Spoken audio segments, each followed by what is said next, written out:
Okay, folks, here's the situation at the end of the fourth turn. It is the end of the 29th of June, and well, interesting developments here and there. Good news for the Germans is that they've captured Kovel, so another victory point for them. The Russians have satisfied their mandated attack zone, so no bonuses for that, and they've pushed on below, starting to get into really difficult terrain here. It's not going to be a primary drive for the Germans. There's forests, swamps, horrific area to move through. So we've got the 9th Panzer Division here. They've moved up, helped with that attack, and they're shifting to the southeast, basically. There was another German attack on Lutsk. Failed again, just a step loss on each side. But this was, you can see the big arrow. This is where they were driving. They pulled forces from the north, pulled forces away from the south to concentrate on this area. There was some success north of Lutsk, so they're kind of hoping to push around to the north, but the Russians have responded by moving so many forces into this Lutsk area, bolstering their northern flank, strong southern flank throughout here. It's kind of becoming really difficult for the Germans. They've pulled away from Brody. This Russian defense here, too much to deal with, whilst also dealing with Lutsk and Kovel and other things. So pulled away to help the attack on Lutsk, which failed anyway, and then pulled away, you can see the arrow, to drive through here. A bit of a weak Russian position here, so the Germans have crossed the river into Krasnoye and bringing the 11th Panzer Division. They can move very rapidly along these roads. So they were up here, they've come around, swung around, and they'll be crossing over and hoping to renew a push towards Ternopil.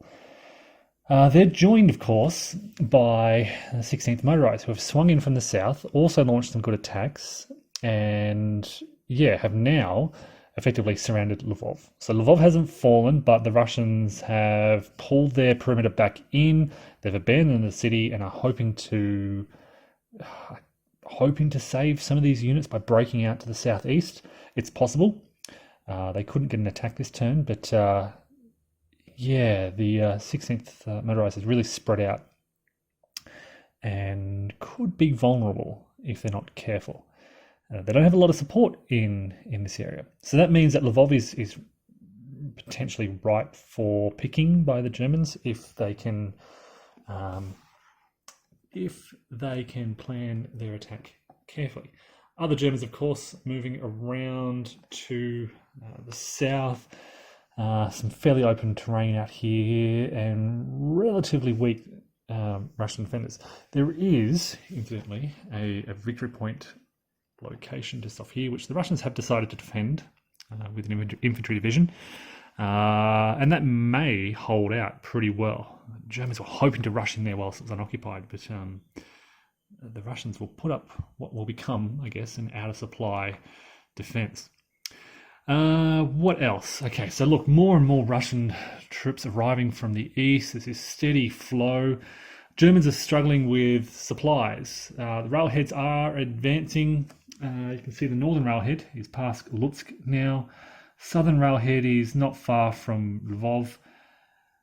So with this railhead, we can get supplies up to here, which will be able to support that attack. We've got some mobile supply units here as well with the dump, and some more in the center here, and then a bit of a dump here. Some more mobile ones way out in the west. So supplies have been an issue. There are a couple of unsupported attacks around here. I think the attack on Lutsk was supported, but barely. I just managed to get a truck up there. But a lot of others attack. One of the reasons I didn't attack Brody was the difficulty in getting supplies out there. So lessons learned, I guess. Drive along the railway lines. You need those supplies. You need those rail lines to get your supplies to the front, the dumps to the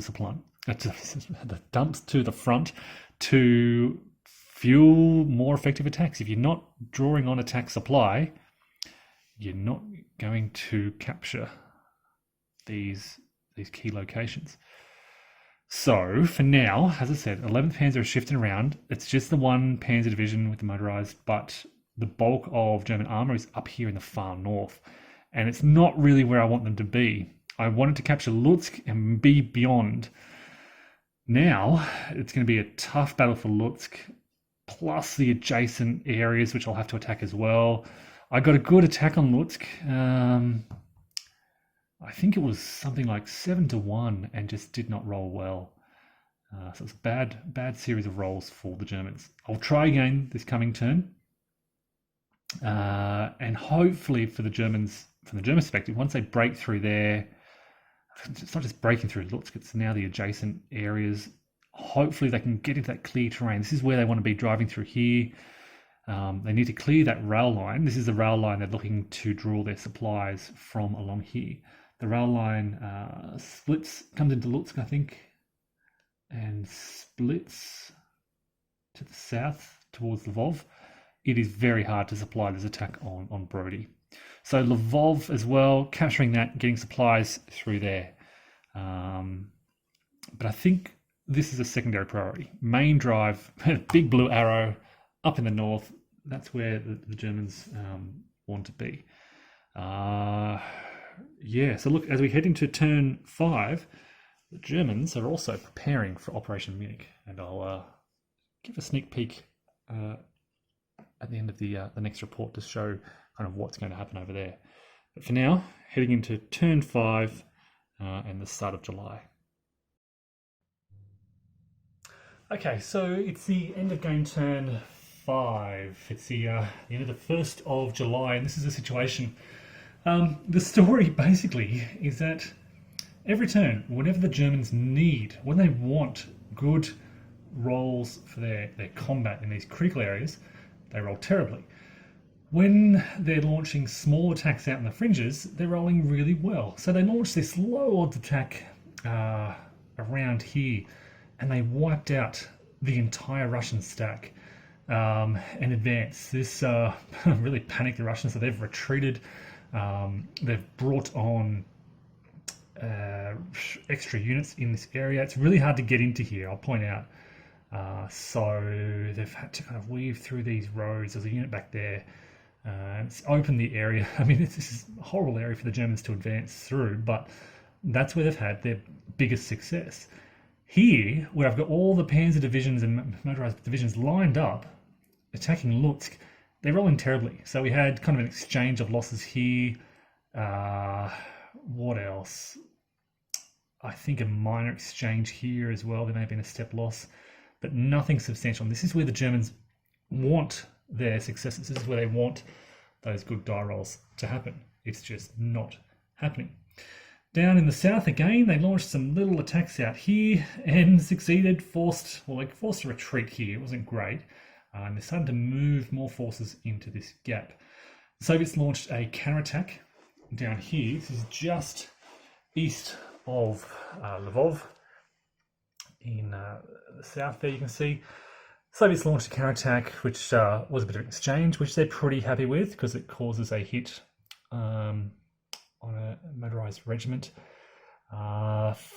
Germans pushing here as well. Again, not too important, but they got that success, eliminated the defenders and advancing to the outskirts of Lvov. And again down the south, forcing a retreat when they don't really need it all that much to force the Russians to pull away. So look, Russians in the center here are using they had a supply dump there, which is fueling them for at least one turn, but they'll be in trouble in future. You can see the railhead has advanced towards Lvov, so we can get supplies up a fair way towards supplying these.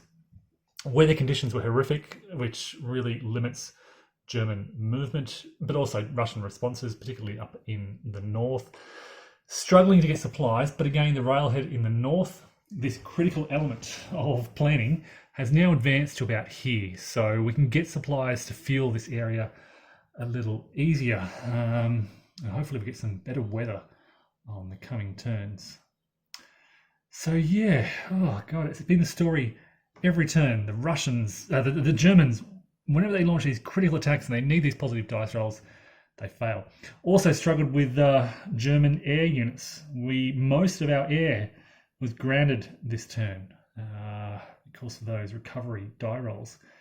Now, of course, the Russians have several of their units in the ready box, and it's the end of turn 5, and you may know what that means. It's time for Operation Munich. So the Romanians and a few Germans are down here ready to go. Look, the Russians have a few choices. You can see behind the lines there, a couple of stacks. This is map F, so they can't move, but map G had a few units where I could have moved them to the west, but I wanted to keep them, particularly around Proskorov here. I want to keep them in the area to provide some flexibility. They can certainly shift northwest if needed. Just to give you a sense of perspective, there's the German front line. So those units in the centre can respond northwest, west, or they can come down to the south. Just in case, they figure, in case the Romanians decide to launch an offensive. So turn 6, the next turn, we'll see action out here. And the whole map opens up. It is released. And it'd be interesting to see what happens, because as I said, the bulk of Russian forces have moved out to the northwest. And the plan here is to concentrate this drive through, as they did historically, towards Mogilev Podolsky out here, and secure that vital crossing of the Dniester River. Look, as I'm talking about German supply issues, as the game goes on, their supply issues get worse and worse. Pretty soon they'll have to remove some of their more mobile MSUs and replace them with the lower movement rates. They will see some new reinforcements coming in around game turn 7 and 8, but it's not a lot. Whereas the Russians are getting a steady stream of reinforcements, which they're rushing in from the east. So, looking forward to what happens here with Operation Michael, and we'll see how this broader situation changes over the coming turns. This is again the end of the 1st of July. We're heading into turn 6, the 2nd and 3rd of July. Okay, here's the situation at the end of the 6th turn. It is the end of the 3rd of July, and some pretty important developments. First of all, the big one down the south here, the reason I've kind of zoomed out a bit, is Operation Munich has begun.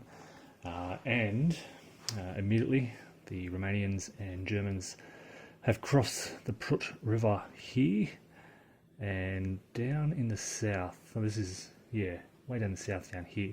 So two main areas of activity, a couple of attacks across the river here, some attacks on the far sort of west flank out here, which were very successful.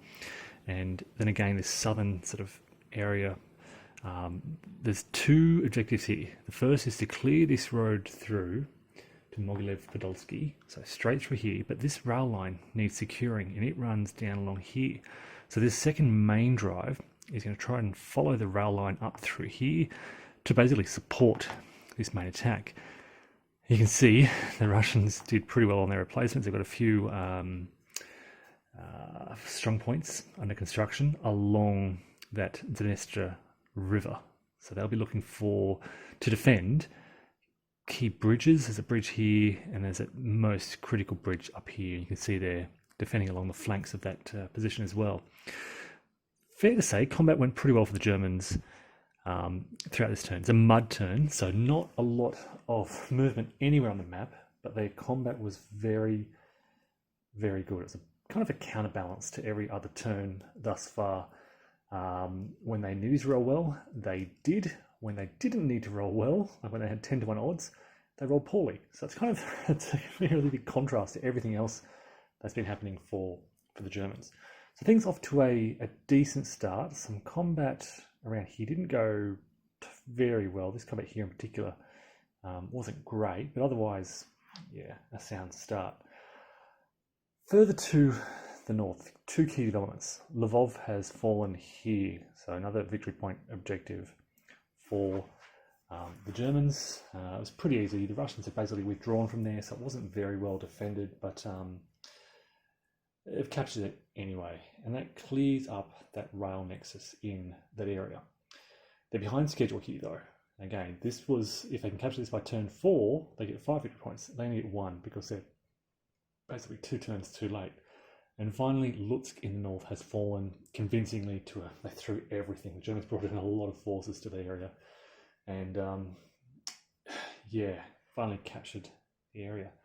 Also attacking along the flanks and pushing the Russians back.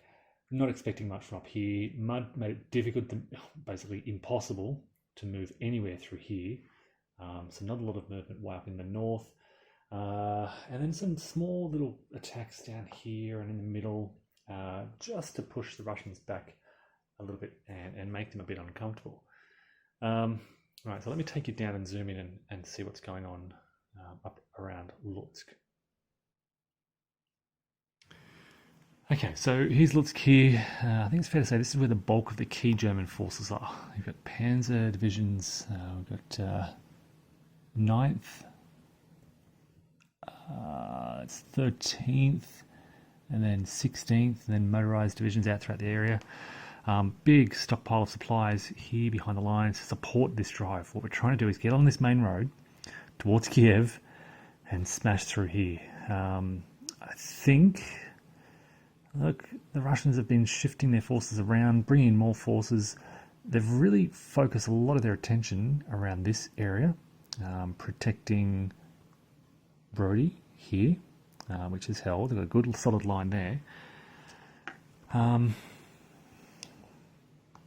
And this is, again, keep in mind, after the Soviet turn. So the Germans will be up next, and they will be able to, well, see what they can do in this area. This, I'll just point out this stack here, the key Russian stack. They've got 8 strength in that area. I think, what is there, 6? 5. 5 there, but support behind the lines. Look, there's a lot the Russians are doing. There's also a lot both sides are doing poorly. The Russians are failing to organise their headquarters.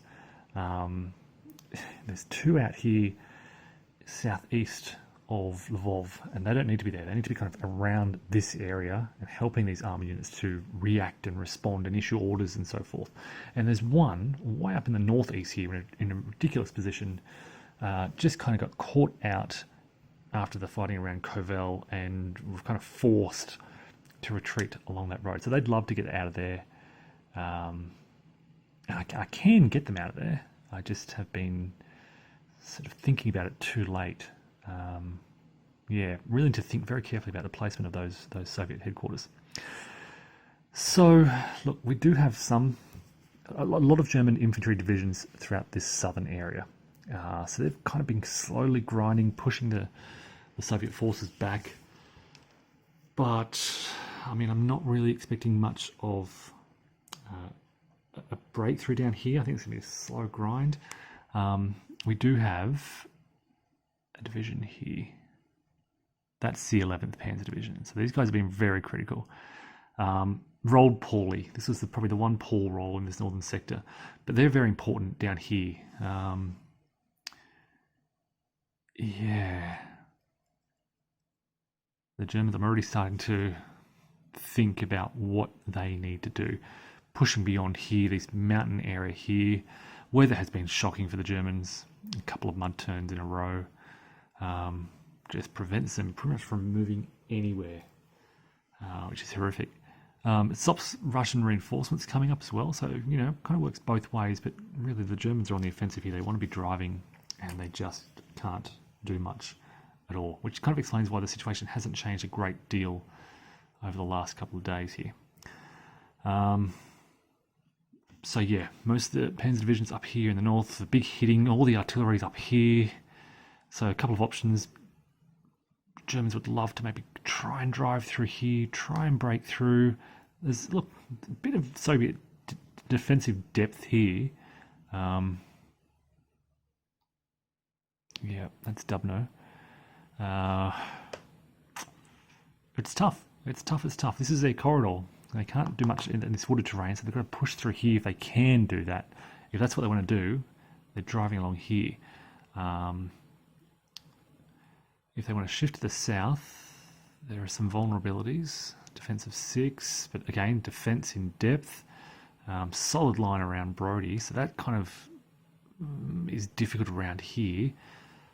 Yeah, still more options for the Germans in this area. All right, let's have a look in the south.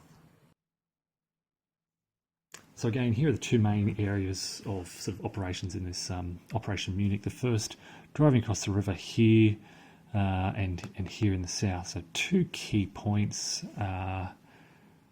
causing quite a lot of damage to the Russians, a mix of retreats and step losses. The combat here was probably the biggest disappointment. They threw a lot at this. Well, not a lot, but yeah, some air support and so forth. Just didn't work out. Managed to across to the south and to the north as well. So, yeah, we will be slowly pushing those Russians back. The Russians have pulled back a little. They're trying to reform along here. There's some vulnerabilities down here. This is probably the... I expect the Romanians and Germans to drive up here pretty quickly. There's not a lot standing in their way, but there are some reinforcements coming along this road from the east. So it won't be long before... basically the Germans need to... This next attack on this particular unit, one division, 30th Mountain Division, needs to succeed and needs to wipe them out basically to clear this road before Belzy's going to be... Is it Belzy? Belzy's going to be pretty important. The Germans can get there first, secure that rail line. It's going to be very hard for the Russians. They're going to have to go the long way around. So there's only this one unit really standing in their way, and they do have a lot of strength to bring into this area. Yeah, you can see way out in the east a lot of Russian reinforcements winding through these roads on their way basically to Belzy, and once they can get to Belzy they can drive through to the north and stop both drives. So for the Germans, they need to get this on the very next turn, I reckon. And this is critical. As I said, if they block this, the Russians, look at the road network out here, it's not great. The Russians have to take a very long road, a secondary road through here, a secondary road up here. If it's a mud turn again, they're going to struggle. So, again, this is the end of turn 6, heading into turn 7, and I'll report back soon.